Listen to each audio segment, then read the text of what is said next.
자, 안녕하세요. 미국 유학고수 TV 시청자 여러분들, 유학고수입니다. 자, 이제 오늘은요. 지난 시간에는 제가 영주권에 대해서 영주권 신청 시 필요했던 서류들에 대해서 좀 얘기를 해드렸죠. 근데 오늘은요, 시민권 신청에 대해서 얘기해드리도록 해볼게요. 사실 영주권부터가 이제 미국에서 안정적으로 살아갈 때 꼭 필요한 요소인 것 같고요. 이제 영주권만 있어도 사실 웬만한 데는 취업하는 데 문제가 없고요. 미국 체류에 문제가 없습니다. 그런데 이제 시민권을 이제 보통 미국에서 뭐 박사 따시고 미국에서 취업하시고 뭐 이런 사람들이 시민권에 왜 관심을 가지게 되는지 그거에 대해서 먼저 설명해 드릴게요. 그러니까 저 같은 경우는 한국에서 학부를 마치고 미국에서 석박사를 유학을 했죠. 유학하는 동안 F1 비자, 즉 학생 비자로 머물러 있었어요. 자, 그럴 때는 이제 학교에서 공부하는 거랑 학교에서 펀드 받는 거 외에 외부 경제 활동을 못 하게 되죠. 근데 이제 나중에 취업할 때 이제 학위를 마치고 이제 미국에 취업하거나 뭐 미국에서 교수하거나 할 때 이제 취업 비자 스폰서십을 받아서 영주권을 꼭 발급을 받아야 되죠. 그래야지만 미국에 이제 계속 거주를 하고 경제 활동을 할 수 있게 되는 거잖아요. 그래서 이제 학생 신분일 때가 제일 불안해요. 신분으로서 학교를 떠나게 되면 이 학생 신분이라는 건 끝나게 되니까 이제 미국에서 계속 살고자 하려면 결국에 영주권으로 가야 되는 거죠. 근데 사실 영주권만 있어도 미국에서 크게 사는데 문제가 없어요. 취업할 때 어떤 리밋이 없게 되는 거니까. 자, 근데 저처럼 유학 가서 미국에 눌러 앉게 되는 사람들이 왜 시민권에 관심을 갖게 되냐면 영주권자는요 기본적으로 미국 밖에 여행을 갈 때 6개월 이상 가지 않도록 하게 되어 있어요. 그래서 웬만하면 여행은 6개월 이내에 미국 밖을 벗어나는 여행은 6개월 이내에 해야 된다는 그런 조항들이 있죠. 참고로 말씀드리는데 저는 이민법 전문가가 아닙니다. 자세한 내용은 이민 변호사와 상담하시고 제가 아는 그냥 경험을 얘기해 드리는 거예요. 틀릴 수도 있어요. 자, 근데 어쨌든 그리고 미국 밖에 1년 이상 이제 여행할 계획이라면 이제 재입국 허가서라는 걸 신청해서 그렇게 가야 됩니다. 근데 이제 미국에 살다 보면 이제 가끔 이런 생각이 들 때가 있어요. 한국이 좀 그립고 한국에서 좀 몇 년간 일하다 오면 안 되나? 미국에 직장이 있지만 어차피 미국 안에서도 이직을 하잖아요, 사람들이.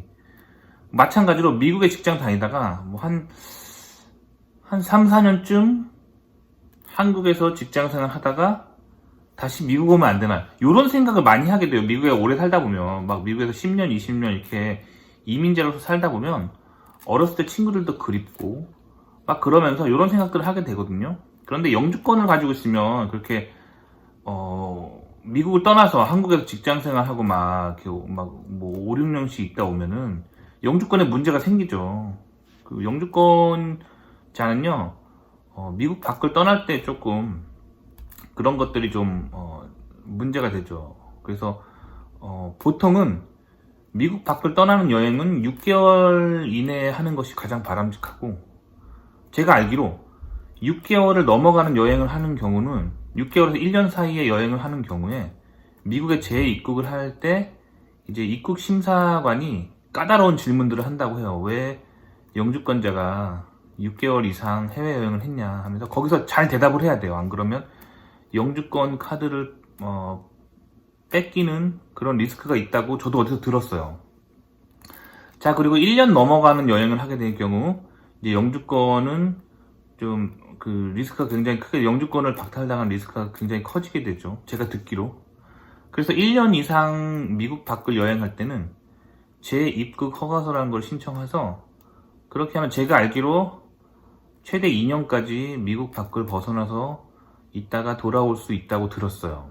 근데 재입국 허가서를 미국 영토 내에 있을 때 신청해야 하는 그런 조건들이 있어요. 근데 어쨌든, 근데 미국을 떠나서 뭐 한국에서 뭐 한 4, 5년 살다 오고 싶으면 영주권이 이제 취소당하는 그런 리스크에 처할 수가 있어요. 그래서 이제 시민권을 많이들 생각하시는 것 같아요. 시민권이 있으면 시민권 일단 취득하게 되면 미국 영토 밖을 벗어나서 다른 국가에서 몇 년 살다 와도 그 미국 시민인 건 똑같은 거거든요. 그래서 들어올 때 그 독수리 여권 가지고 미국 여권 가지고 들어올 수 있게 되죠. 그래서 미국 시민권을 있다면 그런 영주권을 박탈당하는 그런 리스크 없이 그냥 외국을 언제든 장기간 여행할 수 있다는, 혹은 외국에서 거주하다 들어와도 괜찮은 장점이 있죠. 그것 때문에도 많이 하고요.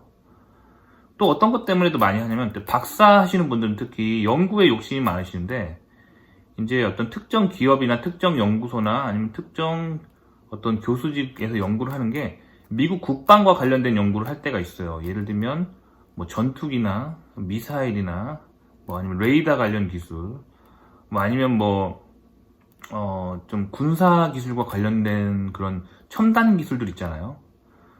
반도체에서도 일반적으로 우리가 흔히 쓰는 뭐 휴대폰이나 뭐 가전제품에 들어가는 반도체는 민간용이라 괜찮은데, 이제 군대에 납품하는 그 특수한 기능을 가진 반도체들이 있어요. 이런 걸 할 때는 다 그 미국 시민권을 요하게 됩니다. 그래서 미국 국방과 관련된 좀 어드밴스한 테크놀로지를 공부하고 싶다면 이제 그 연구 단체들이 미국 시민권을 요구하는 경우가 있어요. 당연한 얘기겠죠.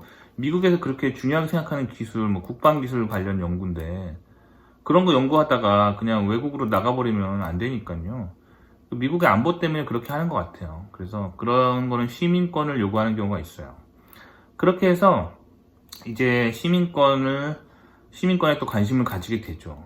그리고 이제 미국에 오래 사시다 보면 이제 미국에서 이제 계속 남은 인생을 살기로 결정하면 아무래도 시민권으로 가는 게 합리적인 선택이겠죠. 그래서 많은 분들이 이제 미국에서 이민 오셔서 영주권만 가지고 살고 계시다가 시민권을 신청을 들어가게 됩니다. 그래서 시민권 신청을 하려면 적어도 영주권을 5년 이상 유지한 상태에서 시민권 신청이 들어갈 수 있다라고 제가 알고 있어요. 근데 영주권을 신청할 때는 보통 사람들이 이민 관련 전문 변호사를 고용해서 돈을 많이 쓰거든요. 아니면 회사에서 서포트 해주든가 두 가지 방법이 있는데, 보통 영주권에서 시민권 가는 건요, 보통 이제 미국에 있는 한인들이 제 주변의 사람들이 어떻게 하냐면 보통은 공짜로 해요. 영주권에서 시민권 신청하는 거는. 그러니까 그런 거는 이제 지역 뭐 한인 단체라든가 뭐 그런데 이제 한인 봉사 단체 같은 데가 있거든요. 그런 데서 이제 한인 변호사분들이 이제 자원봉사 해가지고 그런 거를 이제 공짜로 변호사 수수료를 받지 않고 해주는 경우가 되게 많아요. 그래서 영주권에서 시민권 넘어갈 때는 보통 주변 사람을 보면 큰 돈을 들이지 않고 하시더라고요. 그런데 이제 영주권에서 시민권 신청할 때 역시 서류가 필요하죠. 뭐 서류들은요, 뭐 그런 거죠. 현재 개인 정보. 이것들은 제가 유튜브 설명창에 또 카피를 해드릴게요. 자신의 개인 정보, 뭐 현재 자신의 영주권 카드 정보들, 그리고 소셜 시큐리티 카드 정보들, 그리고 운전면허증 관련된 정보, 그런 거.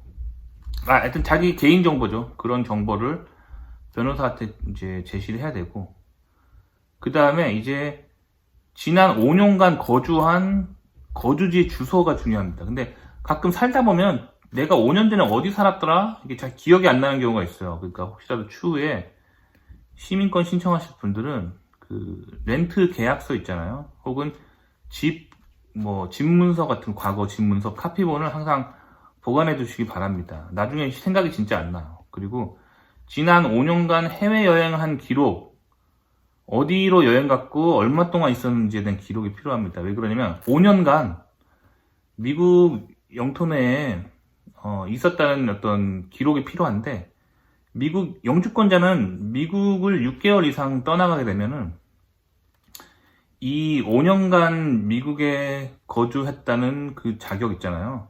그 자격이 있어야 시민권을 신청할 수 있는데, 그 지위가 리셋이 돼요. 그래서 지난 5년간 해외여행을 오래 한 기록이 없어야 돼요. 뭐 잠깐 여행 갔다 온 건 괜찮은데 뭐 6개월 이상 해외여행을 갔다 오거나 그러면은 그 5년간 영주권을 가지고 있어야 시민권을 신청할 수 있다는 그 조항 있잖아요. 그게 리셋이 됩니다. 그러니까 해외여행을 길게 자주 가는 거는 바람직하지 않습니다. 그래서 영주권에서 시민권을 신청하실 분들은 해외여행을 너무 자주 길게 가지 않는 게 좋겠죠. 특히 그 6개월 넘기는 여행들은 그 기간이 리셋되니까 조심하셔야 된다고 알고 있습니다. 자, 그 다음에 지난 5년간 본인의 어떤 본인이 일한 어떤 경력에 대한 기록들 그런 게 있어야겠죠. 뭐 회사를 다녀주신 분이면 회사를 어디를 지난 5년간 다녔는지, 뭐 교수신 분은 어느 학교에서 교수를 하셨는지, 뭐 이런 것들 있잖아요. 그런 것들에 대한 정보가 필요하죠. 그리고 결혼하신 분들은 결혼하신 상태인지 미혼인지, 그리고 이혼을 하셨다면 누구랑 언제 결혼했다 이혼했는지 이런 과거 배우자의 모든 정보들이 필요합니다. 그 다음에 자녀가 있으신 분은 자녀에 관한 모든 정보가 필요하죠. 그런 것들을 이제 집어넣어야 된다. 그러니까 본인 미국 시민권 신청하더라도 본인 가족들에 대한 정보를 추가적으로 필요로 한다고 합니다. 그래서 결혼하신 분들은 현재와 과거 배우자, 그리고 자녀가 있으신 분들은 자녀에 대한 정보, 그리고 부모에 대한 정보도 제공을 해드려야 됩니다. 부모에 대한 정보도 필요로 합니다. 그리고 이거 되게 중요한 건데, 그 다음 한국이나 미국에서 살면서 그러니까 법을 어긴 기록들이 있으면 안 됩니다. 뭐 범죄를 저지르거나 그런 기록이 있으면 안 돼요. 심지어 그 신호위반 있잖아요. 교통 신호위반이나 뭐 음주운전이나 그런 어떤 기록이 있으면 굉장히 불리하다고 들었습니다. 그러니까 웬만하면 깨끗하게 사시는 게 가장 중요합니다. 제가 알기로 그래요. 그 다음에 이제 과거에 뭐 미국 정부로부터 어떤 혜택을 받은 거 있잖아요. 뭐 혜택을 받은 거, 정부 보조 받은 그런 기록들, 그런 것들도 제출을 해야 됩니다. 그리고 이제 한국이나 미국에서 군복무를 한 적이 있는지 그런 거에 대한 어떤 정보도 필요합니다. 그리고 이제 어떤 그 위에 이제 본인이 어떤 종교나 이런 것들이 있다면 종교 생활한 어떤 그런 정보들, 뭐 이런 각종 정보들을 이제 모두 취합해서 이제 이민 변호사에게 주면은 이제 그분이 이제 신청자를 대신해서 시민권을 신청해 주게 됩니다. 근데 보통 영주권을 취득할 때는 앞서 말씀드렸던 것처럼 돈이 좀 많이 들어요. 그래서 개인적으로 영주권을 신청하시면 뭐 저 같은 경우는 제 영주권 딸 때 한 1,000만 원 정도 들었거든요. 그리고 회사를 통해 하시는 분들은 본인이 그 돈을 안 내더라 하더라도 회사에서 그 돈을 지불해야겠죠. 그래서 영주권을 딸 때는 돈이 좀 많이 드는데, 시민권 딸 때는 주변 분들 보시면 대부분 이제 그런 인근 커뮤니티에 그런 한인 협회 같은 데서 이제 자원봉사 하시는 그런 봉사단체 같은 데서 공짜로 변호사 서포트를 받는 경우가 있더라고요. 제가 이런 것들을 좀 이렇게 알아봤는데, 보통 그런 한인 협회에서 봉사하는 그런 단체들은 대부분 NGO 단체예요. 그래서 이게 제가 알기로 어떻게 돌아가냐면, 어쨌든 미국 영주권자가 미국에 필요한 인재들이 시민권을 얻어서 미국에 계속 남게 되면 어찌됐든 미국 입장에서는 이익이니까 이런 NGO 단체들이 있는 거고, 그리고 그 NGO 단체를 운영하기 위해서 제가 알기로 그 미국 정부에서 좀 지원이 있어요. 그렇게 해서 그 단체들을 유지하고, 거기서 이제 도움을 주시는 이제 변호사분들은 봉사 같은 개념으로 무료로 시민권이 필요한 영주권자인 한인들에게 그런 무료 서비스를 제공해 주는 경우가 많다고 들었습니다. 그렇지만 이제 기본적으로 아무리 무료라 하더라도 이제 시민권 신청할 때 필요한 수수료 있잖아요. 수수료는 그러니까 그 인지대 같은 거 있잖아요. 정부에 내는 인지대. 그런 거는 이제 본인이 부담하셔야 된다라고 알고 있습니다. 그래서 어디까지 저도 이제 알아본 정보들을 여러분들한테 이제 공유를 해드린 거고, 저는 이민 변호사가 아니고요, 이민법 전문가가 아니에요. 그러니까 자세한 내용은 일단 영주권을 먼저 취득하신 후에 시민권을 이제 마음 먹으셨을 때, 그때 이제 지역사회 한인단체 같은 데 연락해서 이제 시민권을 무료로 도움받을 수 있는 그런 한인 관련 봉사 단체들이 있는지 알아보시고요. 그래서 이런 단체들이 보통 Non-Profit Organization이에요. 그러니까 비영리 단체죠. 그러니까 어떤 수익을 내기 위해서 막 모인 변호사 집단이 아니라 보통 이런 비영리 조직이죠. 그래서 봉사하시는 변호사분들과 그리고 정부 보조금을 받아서 세워진 그런 봉사의 형태로서 존재합니다. 그래서 주변의 지인들 보면 이제 한국어로 이제 한인 그 변호사분들이 자원해서 하시는 경우도 많다 그러더라고요. 그래서 한국어로 그 서비스를 받으실 수 있다라고 들었습니다. 그러니까 각자 속한 지역사회에 그런 시민권을 도와줄 수 있는 봉사단체가 있는지 알아보시면 금세 찾아낼 수 있으실 겁니다. 그런데 연락을 하시면은 이제 무료로 도움 받으실 수 있는 경우가 있습니다. 근데 이게 다 케바케인 것 같아요. 그러니까 어떤 분들은 미국 사시면서 딱히 이렇게 복잡한 생활 안 하신 분들은 쉽게 이런 봉사단체에 도움을 받을 수가 있으실 테지만, 이제 미국 살면서 좀 인생사가 좀 복잡한 분들이 있잖아요.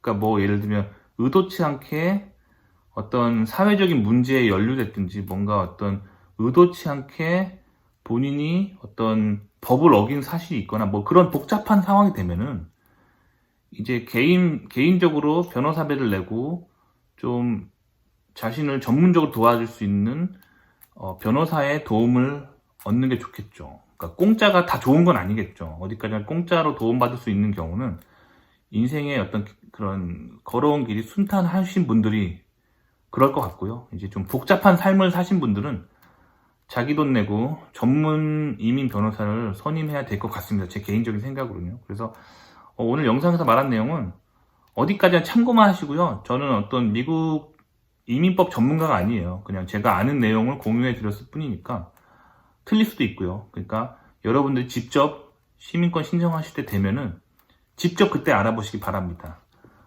꼭 이민 관련 얘기는요, 복잡한 문제들이 연루되어 있는 경우는 반드시 이민 변호사와 상담하시기 바랍니다. 도움이 되셨길 바라고요. 좋아요와 구독 눌러주시고요. 다음 시간에 또 뵐게요. 그럼 안녕히 계세요.